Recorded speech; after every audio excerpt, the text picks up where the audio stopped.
To get started with Angular, the first thing you want to do is install the command line interface, or CLI.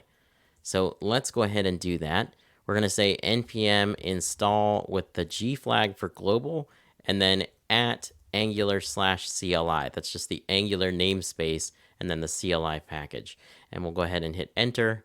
This might take a couple minutes to install, so let's just fast forward that for now. We can use the CLI to do all kinds of things with Angular, including creating a new application. So let's clear out the terminal and then run ng new. So ng is the command that we will use for all of the Angular CLI commands. And then new will create a new application for us. And let's just call this egghead Angular and hit enter. The CLI will then ask us a couple of questions. We're going to go ahead and skip routing in this example, so hit N for no. It'll then ask us what type of style sheet we want to use. You have all kinds of options here. Let's just use CSS in this example. And then the CLI will go ahead and install all of the packages that it needs. This might also take a minute or two, so let's fast forward that. The CLI will also initialize a new Git repo for you. So let's go ahead and open this up in our editor. I'm just going to hit Command O to open up a window here and scroll down to Egghead Angular and hit open. And what we'll see here is a fully fledged Angular application. Now, don't get too overwhelmed. Most of what we want right now is just in this source folder. And this source folder is where all the source code for the application will live. And everything that we want to work with right now is in the app folder. The app folder is where all of our components will live. Components are the basic building block of Angular, and let's open app.component.ts. So a component has two main parts to it. First is this thing called a decorator that specifies that this is a component to Angular. The component decorator has three pieces right now. You can see that it has a selector, which is the HTML tag for it, a template URL, which is the path to the HTML file that it will use, and a style URLs array, which is the path to the CSS file. And you can see those over on the side. Now, if we look at index.html, we can see that the app root selector is being used here inside of the body. That's what corresponds to the selector over here in our app component. The last thing I want to show you is app.component.html. This is the template that's used by Angular. You can see that there's a big placeholder here that the Angular team has designed. It's got a bunch of links to help you get started. But before we delve into that, let's just go ahead and run the server for this application. The CLI actually comes with a development server for you. So I can just say ng serve, and it will compile all of the TypeScript, package everything up for you, and run it on a development server. By default, this will be port 4200, but you can override it if you want to. So once that's done, let's just look over at the browser. And you can see that we have this nicely designed page here with a bunch of supporting links for us. One link that I'll just point out is this CLI documentation link. That'll take you over here to this doc.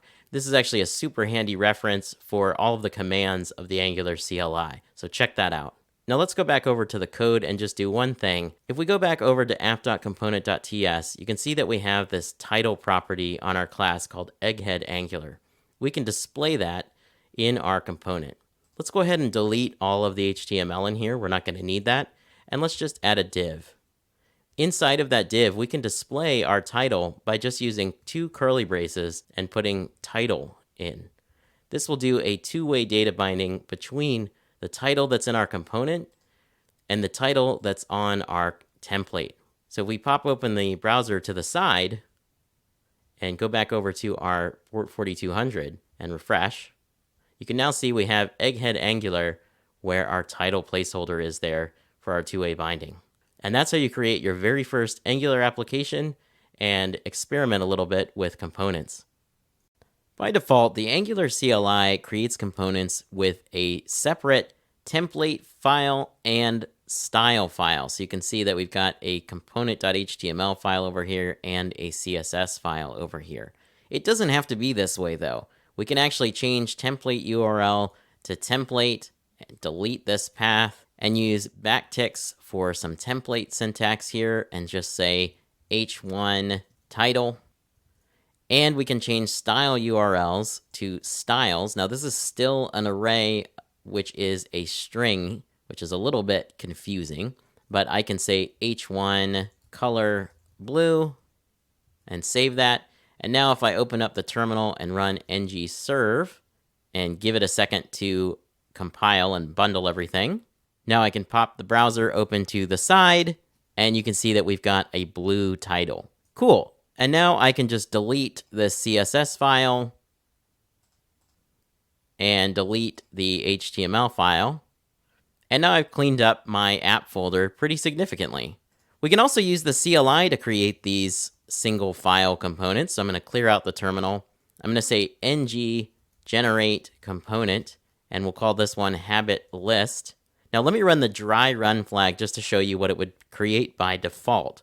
So when I run this, you can see that the output is to have a CSS file and an HTML file in addition to the spec and the component. However, I can change this by adding 2 flags to this command. So let me clear this out again and bring that command back up. And this time I'm going to say inline template and inline style. And let's run the dry run flag again, hit enter. And now you can see that it will just create the component and the spec. So let's go ahead and run that. I'm just going to get that command back and remove the dry run flag, hit enter. And now you can see we have this nice habit list folder with just the component and the spec. And if I open up that component and hide the terminal, you can see we've got the template and the styles. We can actually go one step further though and make this the default behavior of the component schematic. So if I open up angular.json, which is the JSON file that configures the Angular CLI, there's this section here for schematics that lets you override the defaults. So if I go into schematics here and start typing component, it'll let me add a configuration object here, and I can say inline style set to true and inline template also set to true. And then I can open up the terminal again, clear it out, and let's run ng-g. G is just a shortcut for generate, and then C, which is a shortcut for component. So this is equivalent to generate component. So I'll say ng-g C habit detail, and if I use the dry run flag again, you can see that now the default is just to create the component and the spec. So let's run that without the dry run flag. Hide the terminal. And you can see now we have this habit detail folder with just the component and the spec. And if I open up the component, we now just have the template and the styles. Single file components are more a matter of personal preference. I prefer to have only one file I have to keep track of, and I'd like to have a lot of small components rather than several big components that I have to keep track of in a large application. So I do this by default anytime I set up a new Angular project. We've got a simple habit list component here with some sample data that's just hard-coded into the component. And we have an unordered list with a list item where we're using ng4 to loop over that array of habits. And if I open the browser to the side, you can see that the habit tracker, which comes from our app component, and then we have the habits, which is this h2 tag here with our list of habits. What we'd like to do, though, is extract out this list item as its own component so that if we need to add any functionality or styling or anything like that, we can do all of that in a different component instead of growing this habit list component. It just keeps our components lightweight and small. So to do that, let's first create a new component using the Angular CLI. I'm going to stop our developer server and clear it out and make this a little bit bigger for us. And I'm just going to say ng-g for generate, C for component, and let's call this habit item and run that. Now I have some settings in my angular.json file to only generate a single file component. And let's go ahead and close the terminal and open up the file explorer. And you can see now we have habit item.component. And this component has also been added to the app module in both the imports and the declarations array. So it is ready to use. So if we close that and look at our habit item, you can see that we just have a standard boilerplate template here. So let's go ahead and delete that. And what we'll do is we'll cut the list item from the list component and then drop it into the item component. Now, this isn't quite right because we don't want to loop over the habits here, so we're going to cut that out. And what we need to do is somehow pass each habit down into the habit item component. So how do we do that?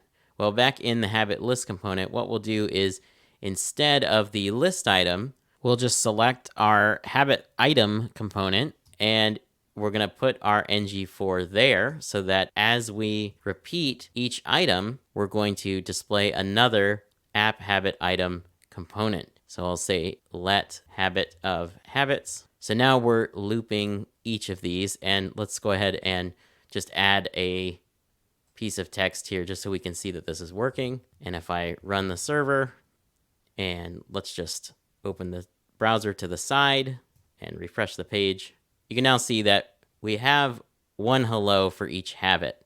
So how do we actually get the habit information to display? Well, we need an input for this. So let's go back to the code, and we can just hide the terminal and hide the file explorer. And what we need to do is pass a habit into this list item. So to do that, we're going to need what's called an input. So we can define an input by first defining a class property, so we'll call it habit. And we're not going to use any types here just because we're just trying to get to the basics of Angular. And in order to specify that this is an input, Angular has something called a decorator. So I can import this thing called input, and my editor will pull it from the Angular core package. It is a function, so you need those parentheses. And this just tells Angular, hey, Angular, look for an input of habit. So go back over to habit list, and inside of here, we're going to write habit and pass in our habit. But we need to do one extra thing. We need to surround habit with brackets to tell Angular that this is an input. And lastly, now that we have our habit being passed in, we can just use the habit. So we'll just surround hello with curly braces here and just say habit.title. And now let's open the browser to the side and refresh the page. And now you can see that we have our habits that are working correctly. Now, just one more thing before we go. In documentation and examples, you will most likely see the input on the same line as the actual class property. So just a heads up that this on one line is the same as having the decorator above it on a second line. And that is how you use inputs with components in Angular. We've got a list of habits showing up with a habit list component, but we don't have any way of adding a new habit. So let's create our very first form in Angular. So to do that, we need to do a few things. First, we need to actually go into our app module and add something. So whenever you add some core functionality to your Angular app, you're typically going to need to import something into your ng module that comes from an Angular package. For us, we're going to need to import something called the reactive forms module. So I'm going to say import reactive forms module from Angular/forms. And then I'm just going to add that to our imports array in our app module. So reactive forms module.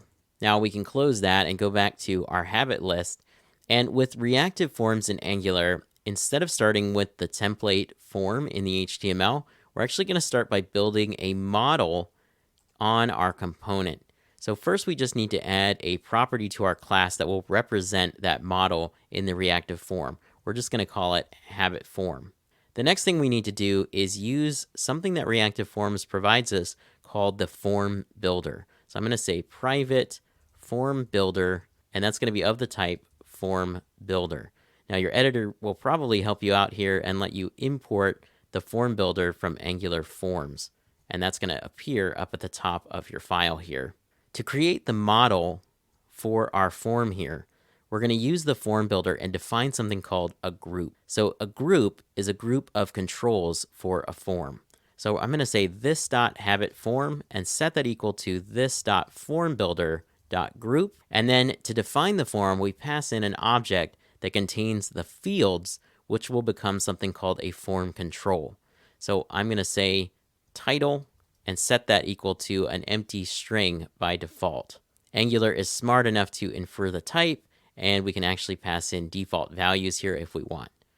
So now we have our model wired up. Let's go ahead and make our template up in our template HTML.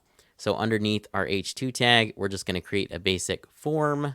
And inside of that form, let's just create an input of type text with a placeholder that says add habit. And we're just going to create a basic button of type submit and say add. And now we have our HTML form, but you can see we have this red squiggle telling us that something is wrong. That's because this form in the template hasn't been wired up to this form model that we've created. To do that, we just need to do a couple of things. So a form in a reactive form expects to be bound to a form group. So we can say form group, and remember the brackets mean input or binding.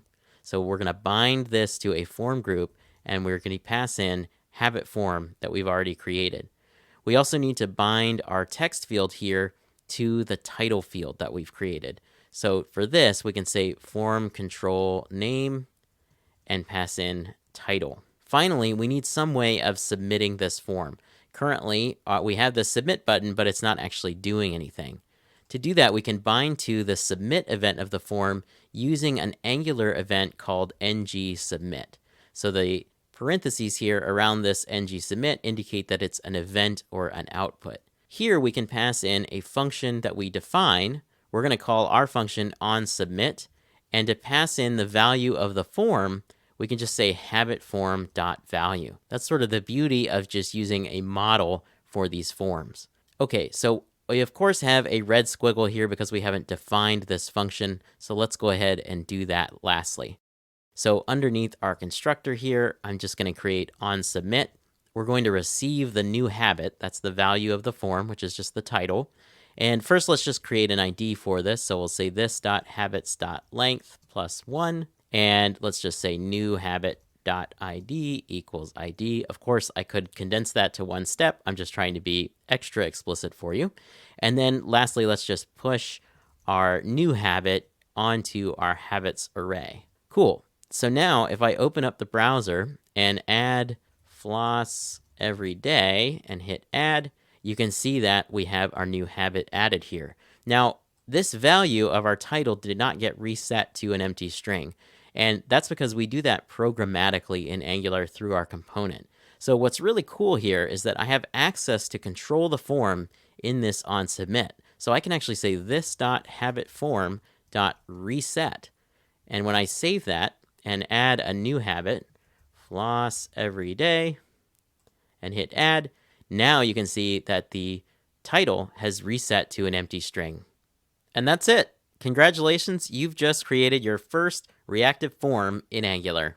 So I've moved the habit form out of this habit list component and into its own child component. And that works pretty well, but we haven't wired up the submit action for this form. And we have a bit of a problem here because if I just go over to the habit list and just copy over what we have and paste it into the new form component, I've got an error here because we don't have the array of habits that we have on the habit list.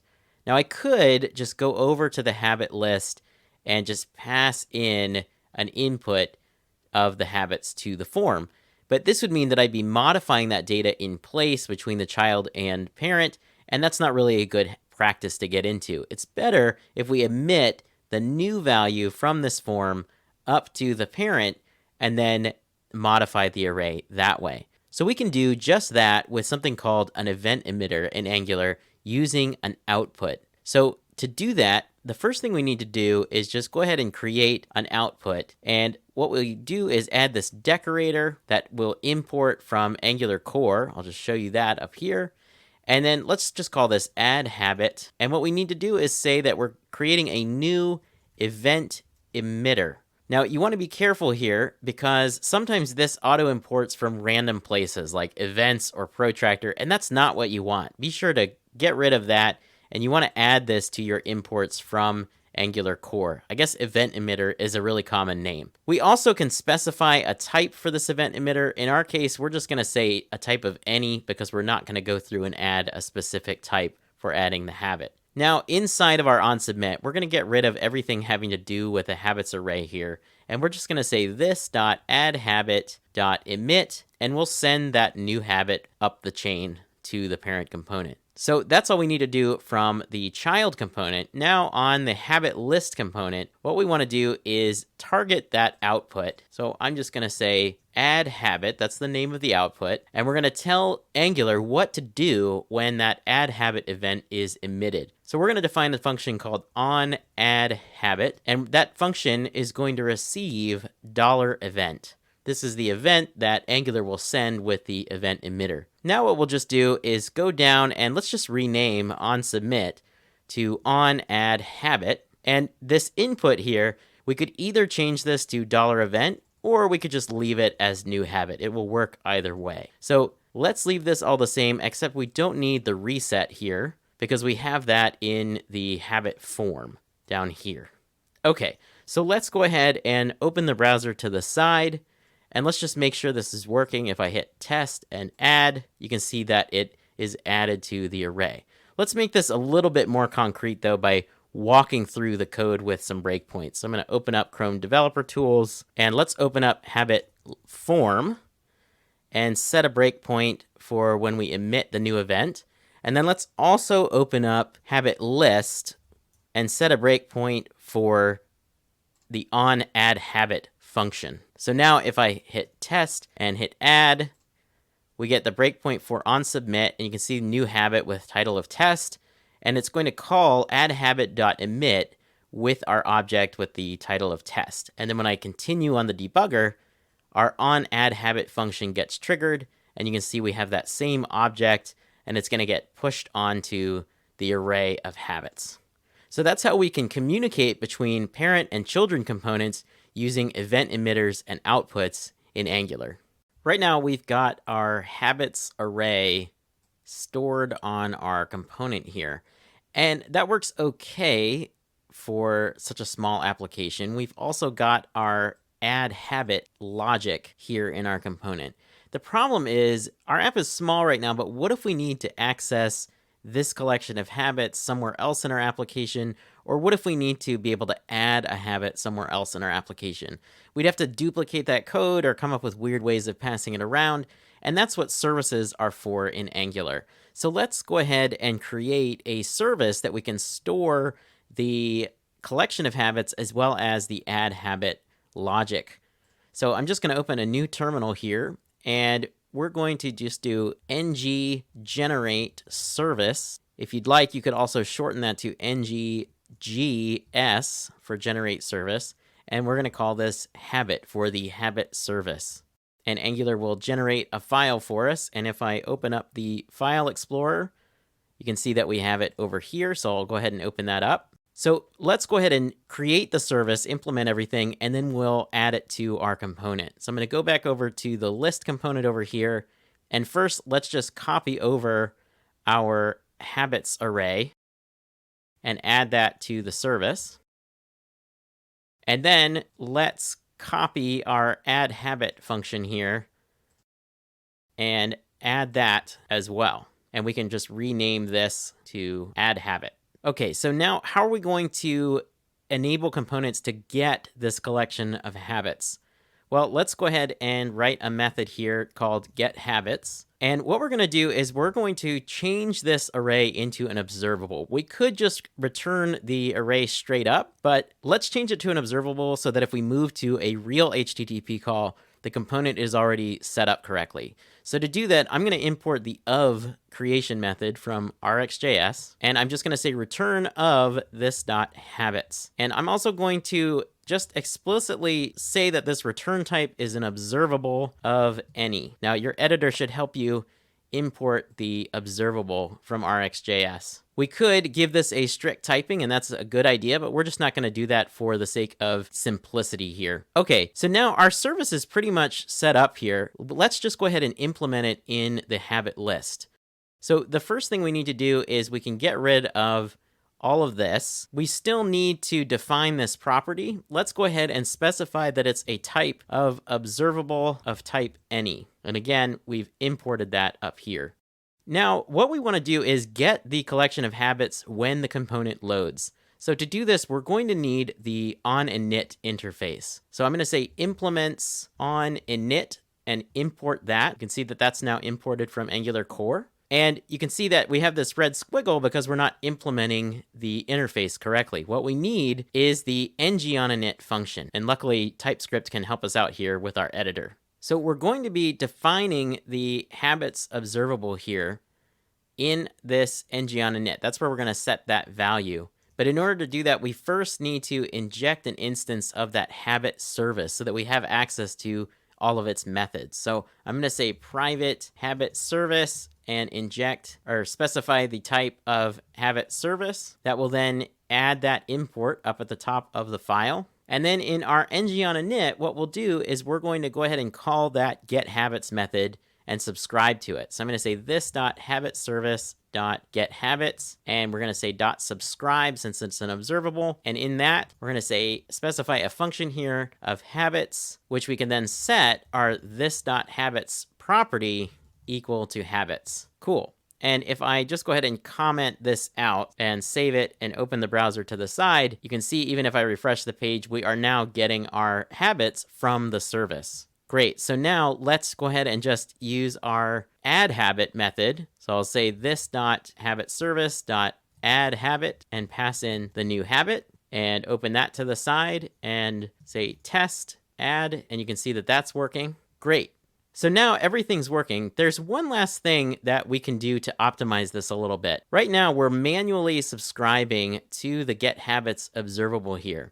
If we do it this way, we would also need to remember to unsubscribe when the component is destroyed. But there's a nicer way of doing this that Angular provides. We can actually use something called the async pipe. So a pipe is a pure function that we can use to manipulate and transform data in the template. So that's what we're going to do. So instead of doing this, where we call getHabits and subscribe to it, what we're going to do is set this.habits equal to that observable. And we're going to get rid of the rest of this. Now we can basically just come over here to the template and give it the async pipe right here. So we're basically telling Angular, hey, Angular, this is an observable, and subscribe to it, unsubscribe to it, do everything you need to do, and then we can still iterate in our ng4 here. So if I open the browser to the side and just refresh, you can see that everything is still working. And that's how to use your first service in Angular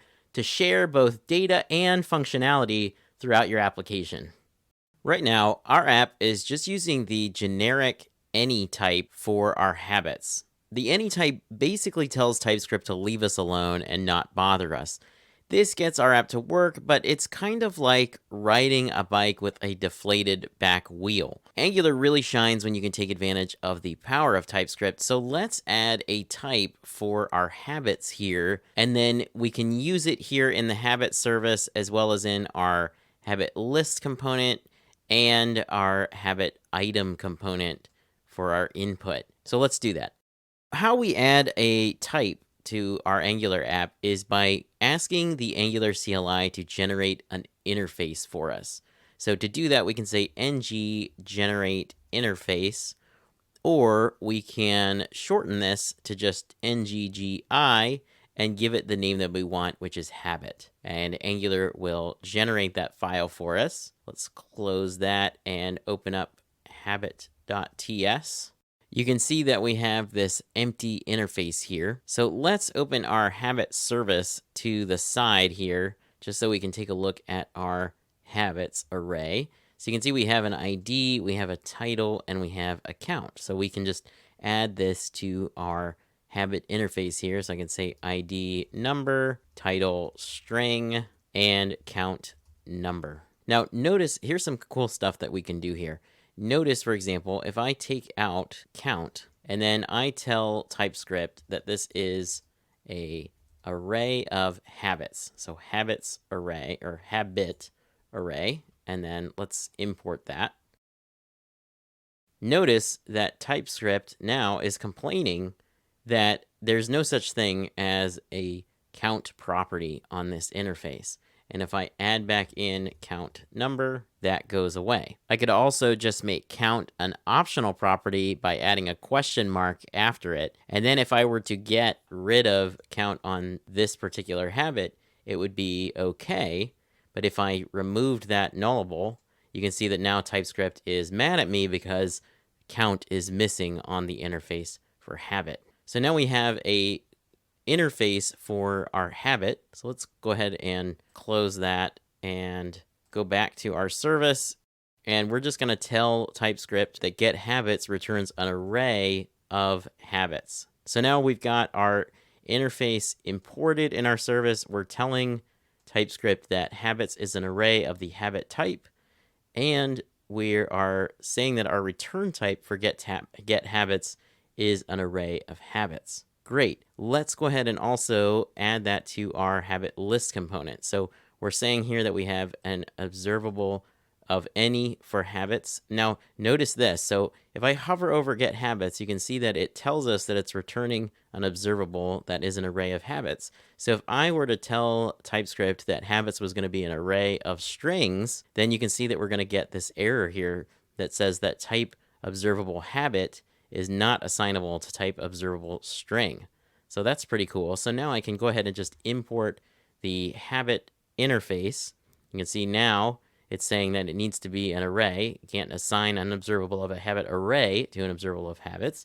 So I'll just go ahead and add that. And now we've got our habit interface here, and we've added a type to that. Let's also add our type to our item component. So I'll go ahead and import habit there and say that that input is going to be a habit. This lets us also get IntelliSense. So let's say we wanted to go ahead and add our count. So we could say count, add the curly braces and my closing parentheses here. And then I can just say habit dot. And now you can see that I'm getting IntelliSense for the properties on this interface. And I can select count and see that. And so now if I open the browser to the side and refresh, you can see that now we've got our count next to our habit description. So those are the basics of using types and interfaces in Angular. The other thing that's really neat about interfaces is we referred to optional types before when I was showing you with count being able to add the question mark there. But we could also add computed properties from our front end to this interface. So let's say that we wanted to add a streak property, which was going to be a Boolean. And every time the count gets above 5, streak would be set to true. And then we could do something with that information. But because this was going to be just a front-end computed property, we definitely want to make this optional. And then over in our habit service, you can see that because we made it optional, everything is still okay with our habits array here. So let's add a computed property to our habit list when we are getting the observable of the habits. So to do that, in our ng on init, I'm just going to do a dot pipe, and we're going to use the map operator, and we need to import that. Because map is such a common function name, it's very difficult to get IntelliSense for it. So I'm just going to say import map from Rxjs/operators, and then head back down there. And this map is going to give us our array of habits, and we'll want to return habits.map, and inside of that is where we'll add our streak and return our habit. So now let's set up that habit.streak property here. We're going to say habit.streak equals, and we're going to use a ternary expression again and say habit.count greater than 5. If so, set it to true. Otherwise, set it to false. Cool. So now let's do a little bit of styling based on this new computed optional property for us. We can come over to habit item component, and let's just add a style here. So style.color, set that equal to habit.streak. If we have habit.streak, then set it to red. Otherwise, let's set it to black and save and format. And then if I open the browser off to the side, you can see now that the write for 20 minutes a day habit is red because it has a count of 6, which is greater than 5. And then the rest of them are just in regular black text. So this is just sort of scratching the surface of what types can do for you in your Angular application. I just want to kind of wade you into the shallow end of the pool of TypeScript. But you can see here just how powerful it is between the errors, the type checking in templates, the IntelliSense. It can really do a lot for you and make your code much more robust and less prone to errors. If you're wondering why you haven't heard about CSS in JS while you're learning Angular, it's because one of the most underrated features of Angular is that it ships with scoped CSS by default, right out of the box. For example, I've got here my h1 tag set to purple. And if I change in the habit list component, change this h2 to an h1 and save it, even though it switches to an h1 tag, you can see that the color of the text is still black instead of purple. Likewise, if I change this from purple to blue and the page refreshes, the habit tracker text goes to blue, but the habits text stays black. This lets us do some pretty specific styling, which is really nice. So for example, if I close this and open up the habit form component and then add a style to the array and specifically target buttons in this, I don't even need to create a new class. I can just say all the buttons in this component because I know that there's only one. And I can just say background color blue and color white and border radius of 5 pixels. And maybe let's also say font size 16 pixels. And you can see that the button changes to those styles here in this form. But if I go over to the individual habit item and try to add a button there, I'll just say button type equals button and say delete. And now you can see that the button added, but it doesn't have any of those styles that were added to the button on the add habit form. So this is a really easy and powerful way to just scope your CSS styles. Let's actually look at what's happening in the element inspector here. So if I do inspect and just take a look at what Angular is doing here, you can see here that we've got this ng content around this button. That is the special scoped styling that Angular provides. And if I do the same thing with this delete button and inspect that, you can see it doesn't have any extra styling at all. Likewise with the headers that we made, if I inspect the habit tracker header, you can see this ng content styling there. But if I do the same thing with habits, you can see that there's no special styling. So this is a really nice feature that Angular provides without you having to do anything special. It's just there for you right out of the box. The styles that you add to this array of styles in the component decorator will be scoped to the individual component. They won't be available globally in your application. So what about styles or classes that we do want scoped globally and made available across our application? Well, Angular provides an option for that. I'm going to hide the browser really quick and open up the File Explorer. And down here is styles.css. So it's right at the source folder here. I can close the app folder. So right at the source folder is this styles.css. And that's where you can add global styles. So let's open back up the browser. And let's say that I want to change our body so that the font family is Arial and make the font size 16 pixels. And when I save that, you can see that now the entire application has changed. I can also make classes globally available here. So what if I want to define a class called container? And I'm going to say that the margin is going to be 20 pixels and the max width is going to be 600 pixels. And then I can go over to our app component and I'll just add a div of class container and then close that over here and save it to style. And you can see that our app pops into the container that we've defined. And if I open the browser full size and then just inspect this div, you can see that we now have that class of container on this div. So this is a really simple way that Angular gives you to add global styles in addition to using the scoped styles that you normally use in components. I've added a simple express server for the habits, and it's over at localhost 3001/API/habits. So we'd like to move our habits from the service here, just being hard-coded in the service, to actually going and getting them from the little express server that I've got. So let's do that. So I'm going to first go over to app.module.ts, and then in my imports array, I need to add HTTP client module. And your editor may help you import this. If it doesn't, we're going to need to import HTTP client module from angular/common/HTTP. Now over in the habit service, I'm going to go down to our constructor here. I'm going to type private HTTP, and that's going to be of the type HTTP client. And again, we can see if our editor will help us. We can import HTTP client from Angular Common HTTP. And that's up at the top of our file now. Just move that up a line. Great. So the next thing we need to do is replace our little return of our array here with an actual get call.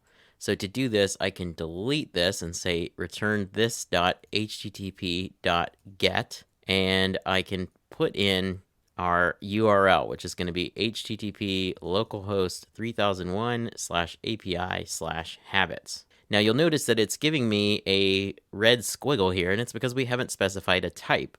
With the HTTP GET, what we can do is specify a type right after the operator name. So I can add a type here and say habit array.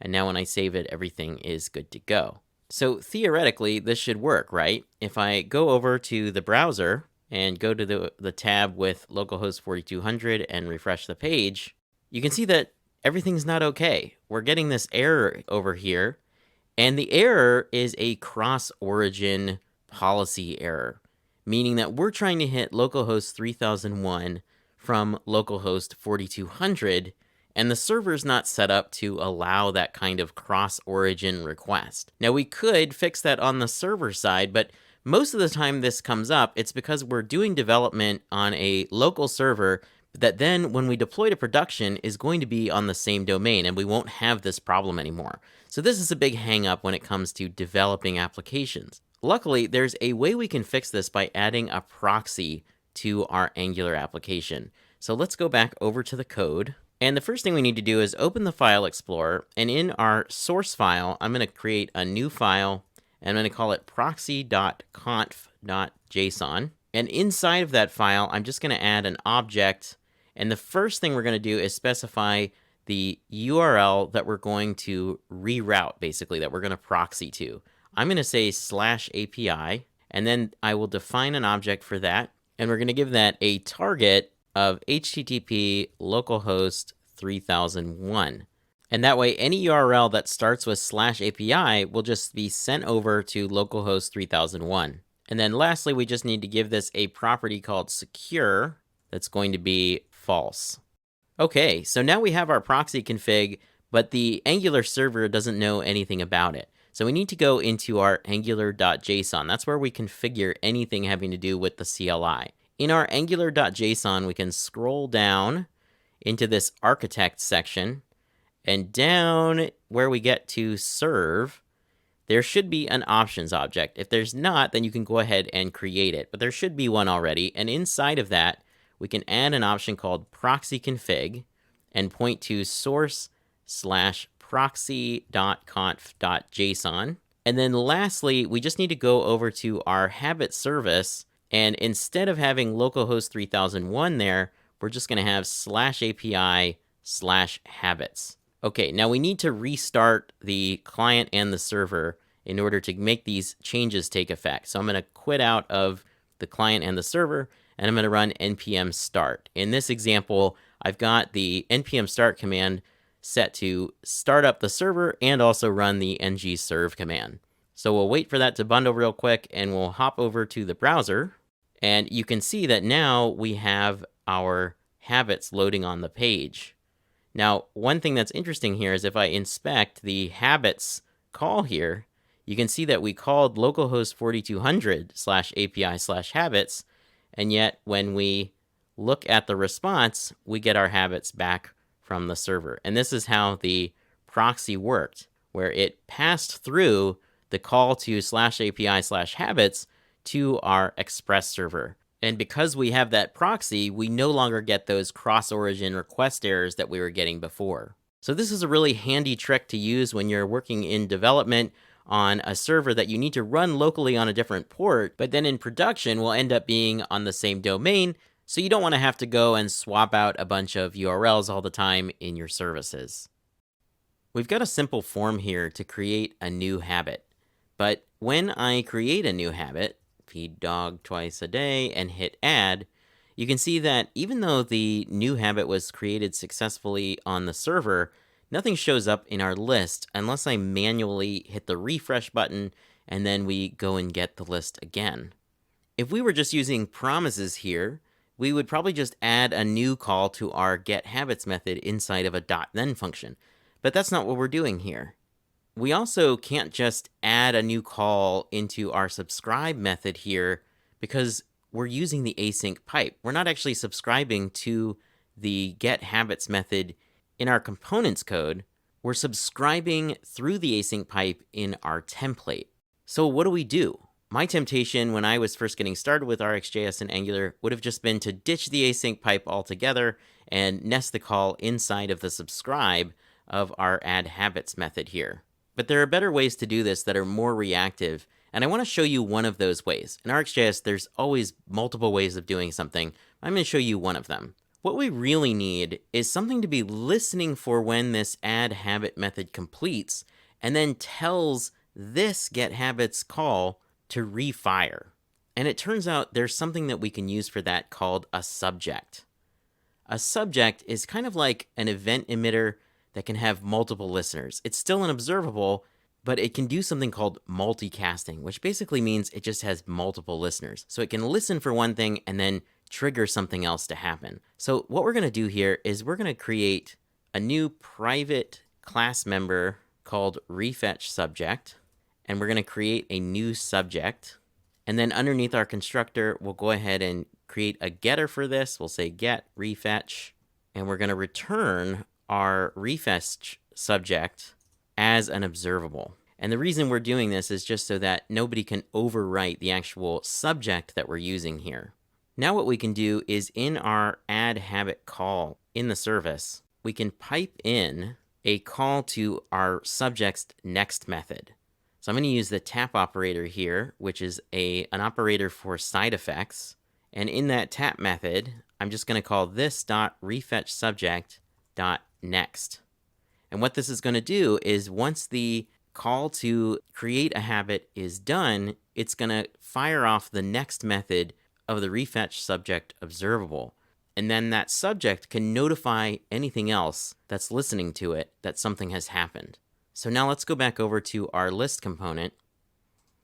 And instead of using the getHabits call with the async pipe, we're going to switch that to use the refetch observable that we're making available from our subject. And that way we can just pipe our call into it. So I'm going to use the switch map operator. Switch map basically just switches over the observable that we're using here. And inside of the switch map, I'm going to call this .habitService.getHabits. So what's happening here is we're saying to the async pipe, hey, async pipe, listen to the refetch observable, and every time you hear something from it, switch over to going and calling our getHabits method. So let's look at our browser here.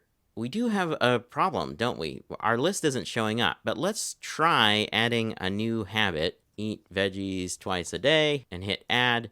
And now you can see we are getting the full list, including the new habit that we've added. So our problem is that we're not getting the initial list of habits when we load the page. What's happening there? This is because we're using a plain subject with the async pipe. A plain subject doesn't initialize with a value, but even if we were to call the next method on that subject somewhere in the constructor of the service, there's no guarantee that the async pipe would subscribe to the subject in time for it to receive that value. If we weren't using the async pipe, we could just subscribe directly to the refetch subject and then call the getHabits method ourselves in ng-on-init. But I don't want to do that. Instead, I want to use a variant of the subject called a behavior subject. What's cool about the behavior subject is that it takes an initial value, and so any subscribers will always get the initial value, even if they subscribe late to the observable. For our purposes, we don't really need any sort of particular value here, so I'm going to use null. You could do something with the parameters here. You could pass something like true or false to decide whether or not to trigger the refresh. That's one way of doing it. I'm just going to leave this as null, and that means we also need to use null here in our add habit method. And now when the page refreshes, you can see that we're loading the list of habits. I'll refresh it one more time in case you didn't see that. But now we're loading the list of habits when the page loads. And then when I add a new habit, call friends every week, and hit add, you can see that we're refetching the data after the new habit is created on the server. So this is one way that you can refetch data but still use the async pipe to handle your subscriptions for you. When we first create an Angular application with the CLI using ng-new egghead routing, it asks us if we want to add Angular routing. Sometimes, though, we don't know whether we actually want to add routing yet, so we just go ahead and say no and let the app generate. But what do we do when we want to add routing later? There's no separate command to do that routing for you. There are two different ways that we could handle this. We could try to mimic what the CLI does when it creates a new application by creating a separate routing module. To do that, we do ng-generate module, call it app-routing. We could really call it whatever we want, but app-routing is the convention. And we could pass in a flat flag and a module flag to specify app. The flat option will prevent it from being in its own folder, and the module option will be sure to import the new module into the app module.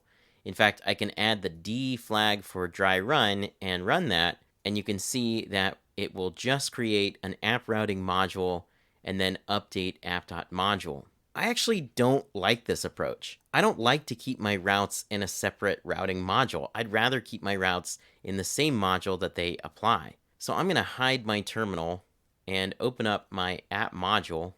And I just want to add routes here directly in my app module. To do that, I need to first import some things from the Angular router package. So I'm going to say import router module and routes from Angular/router. I also need to define an array of routes. Now for now, it's just going to be an empty array, but I need to say const routes and give it a type of routes and set that equal to an empty array. The last thing I need to do in this file is import the router module.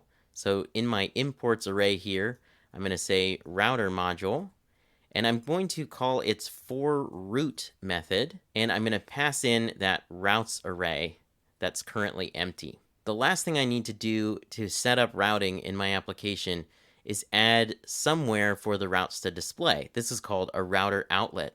So I'm going to go over to my app component.html here, and I'm just going to get rid of all of the boilerplate that the CLI created, and I'm just going to add in router outlet. This is where our routes will display. Now let's test this out by adding our first route. To do this, I'm going to create a new component. So I'm going to open back up my terminal and clear it out, and I'm going to run ng-g for generate, c for component, and let's just call it a home component. That's going to go ahead and generate a home component for us. And so now we need to add a route for that. Let's go back over to our app module, and in our routes array here, we're going to add an object, and the path for this route is going to be home, no slashes, and the component that we want to route to is our home component. Now, we'd also like to specify a default route back to the home component if there's no route path provided. To do this, I'm going to add a new object. I'm going to say path, and it's just going to be an empty string here. I need to add a redirect to property, and I'm going to say /home, so I'm redirecting it to that route. This is a little bit confusing because we need the slash here because we're specifying a URL string, whereas in the path property, we're just specifying the path to match.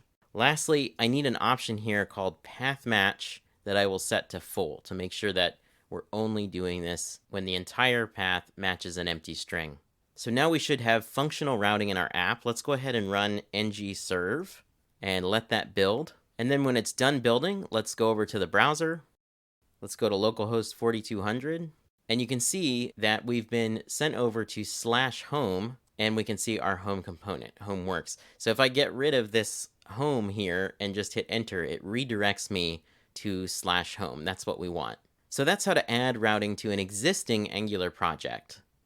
With routing set up, we can go ahead and add a second component to create a second route. To do that, let's open up a terminal, and we're going to run ng generate component. Now, if you'd like, you could abbreviate this and just say ng-gc, and let's call it account. And we'll let that generate. And I'll go ahead and hide the terminal. And to add a new route, let's just duplicate this line here. And over in our path, we'll just say account. And in our component, we'll just use that new account component that we created. And now if I go over to our URL bar here and type in /account, you can see that we see account works, which is just coming from the template that was created. If I go back over to the code and open account.component.html, you can see that same account works. But we don't really have any way of navigating between our home component and our account component here. So let's add a little navigation bar, and we'll do that in our app component.html because that's where our router outlet is. So I'm going to go above our router outlet here, and I'm going to take advantage of Emmet, which is built into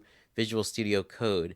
So I can just type nav, and I'm going to make an unordered list, and then I'm going to need 2 list items, and then I want each of these to have an A tag with them. And then I'll just hit tab. And you can see that Emmet just generated all that HTML for us, which is really, really nice. And the first link is going to be /, and we're going to say home. And then the second one is going to be /account, and we'll say account. Now, right now, these are just regular hrefs, hyperreferences. And watch what happens if I click on account.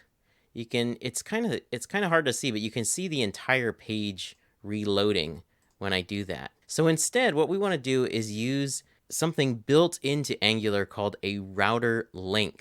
So if I replace the href with routerlink, which comes from Angular, and then click on home and account, notice that there's no more loading in the window there. Routerlink does a lot of other things too, and we'll see in future lessons using routerlink for things like route parameters and variables and things like that. For now, this is the most basic way that you can navigate between routes and components in Angular. Let's create a new route that we can use with route params. To do that, let's first create a new component. So in my terminal, I'm just going to say ng, g for generate, c for component, and let's call it account detail.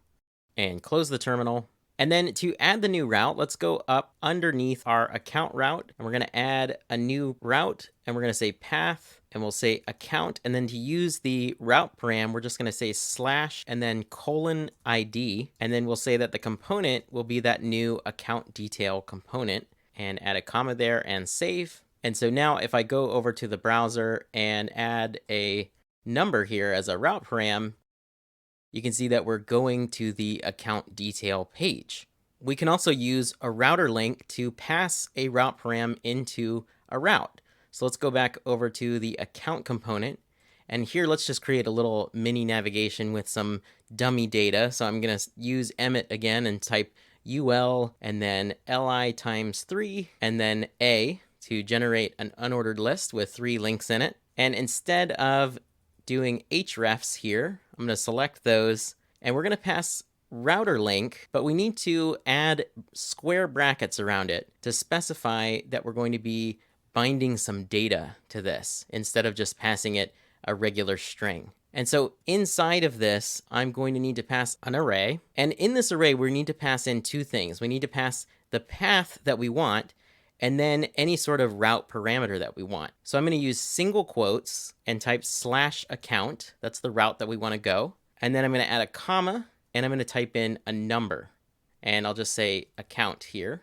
And now let's change these numbers. So I'm going to have account 1, account 2, and account 3. And then if I go over to the accounts page and click account 1, you can see in the URL bar that I've got account/1 there.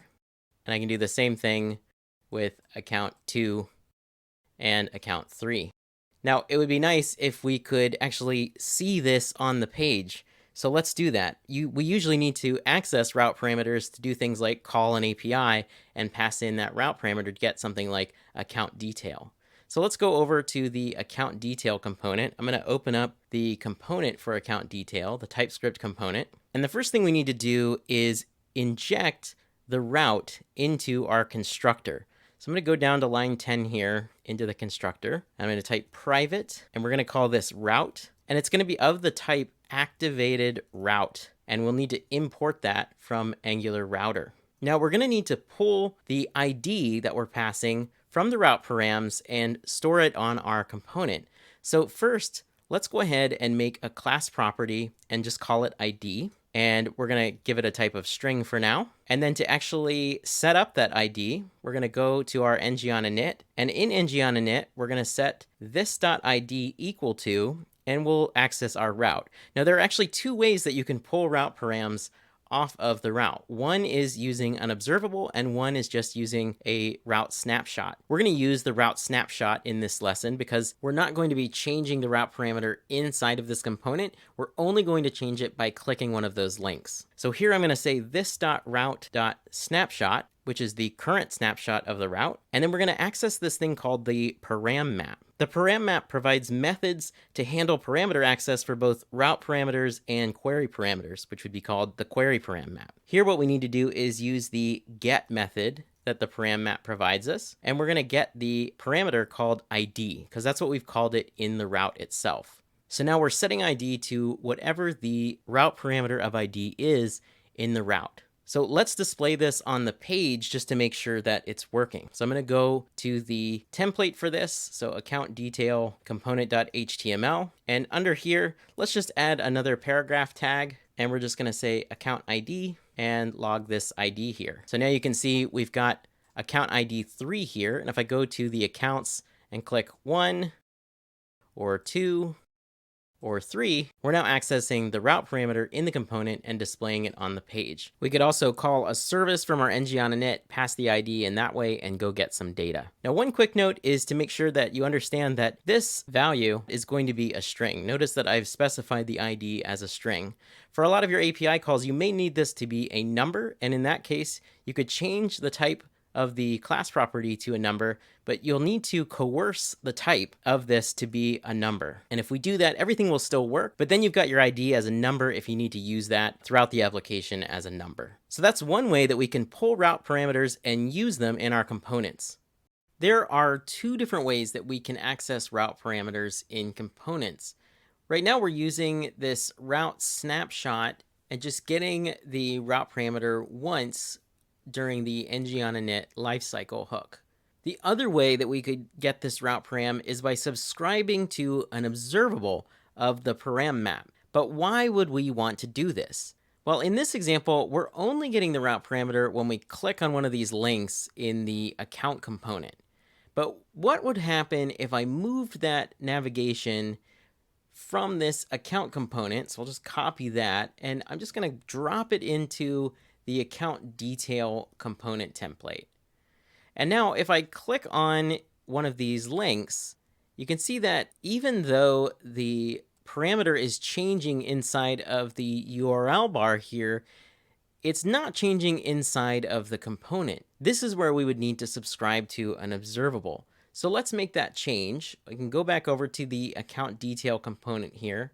And instead of doing this with the snapshot, I'm going to delete this, and I'm going to delete the snapshot and just subscribe to the param map. So I'm going to say parammap.subscribe. We're going to be getting params here, and it's going to be of the type param map. So I'm going to import that. And then in our function here, I'm just going to set our ID equal to params.get ID like we did before, and I'm going to add the plus here to coerce that to a number. And now if I go over and click on these links, you can see that the template is updating at the same time that the URL bar is. So that's the other method that we would use to access route parameters inside of our components. The key difference here is that we're trying to access the route param in the same component that we're also changing that route param. So that's the key to when you would use the observable subscription here. Sometimes as our app grows in complexity, we want to be able to add nested or child routes. So here, I would like to be able to add a route to get to this info page and this items page. And I'd like to have a route that the user can navigate to, and that's why I don't want to just have a nested component. So to do that, there's just a few steps. We don't need any outside packages or libraries. The Angular router can do this for us. So the first thing we need to do is go over to our app module, and in our routes array here, we're just going to add a new property here, and it's going to be an array called children. And this array of children is just composed of other route objects similar to what we already have. So I can create a new object, and each object will have a path and component, just like our normal route objects. So I'll say path, and let's give this a path of info. And for my component here, I'm going to use the system info component that I've created. And now let's just duplicate this whole object and add a comma. And then instead of info here, let's call it items. And then instead of system info component, we'll use the system items component that I've made. So now our child routes are set up off of the system route, but we need to update our template to make this work. So let's go over to the system detail component template here. And the first thing we need to do is add another router outlet to this page. So we'll just say router outlet. And then lastly, we need to get these links to work. So for both of these links, what we'll do is we'll add in a router link. For the first one, we'll pass in info. And for the second one, we'll pass in items.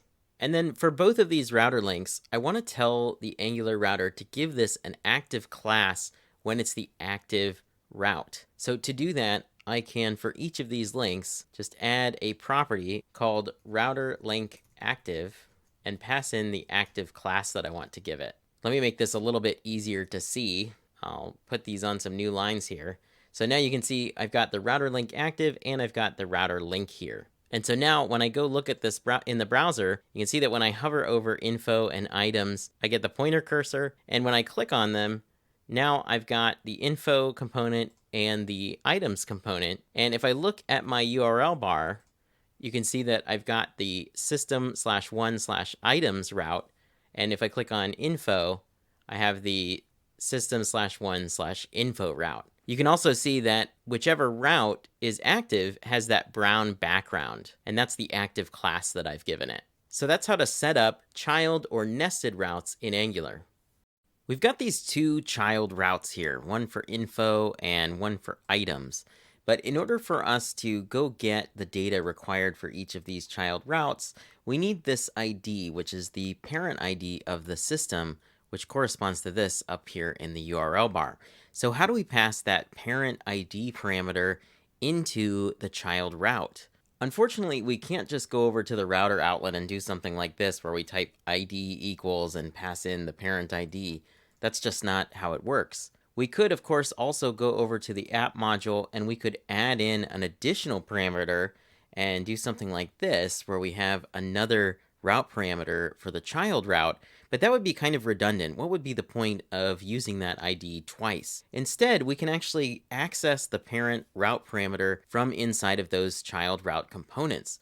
So if we go over to the system info component, and in our ng on init, we're going to access our route and subscribe to the route params, but we'll do it with the parent this time instead. So I can say this.route.parent.parammap and then do .pipe, and we'll use switch map and access our params, which is of type parammap. Then we'll set our ID. So this.id is equal to params.getID because we're accessing the params from the parent. Now, we've got a type error here because we're expecting a number and we're getting back a string. So I'm going to go ahead and coerce this to be a number using the plus operator. And then I'm just going to return this dot system service dot get system info and pass in this dot ID. So we're going to intercept the parent route params, go grab the ID off of it, and then use that ID to call the get system info method. And now I can just subscribe to that observable, and I'll get back the data from that get system info call. And that way I can just set this dot info equal to the data. Go ahead and save and format. And now if I click on info here, you can see that I'm getting back the data for the combustion system. I'm getting back that information.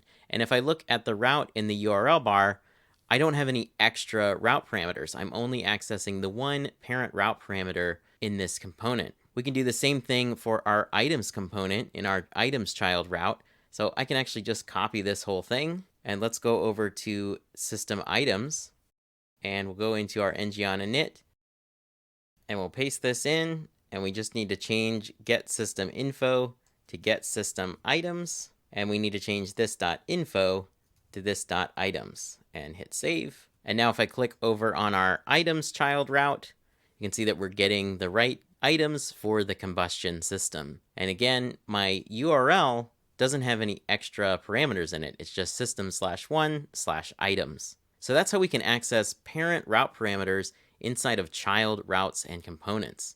Right now, we're getting the ID route parameter off of the parent route.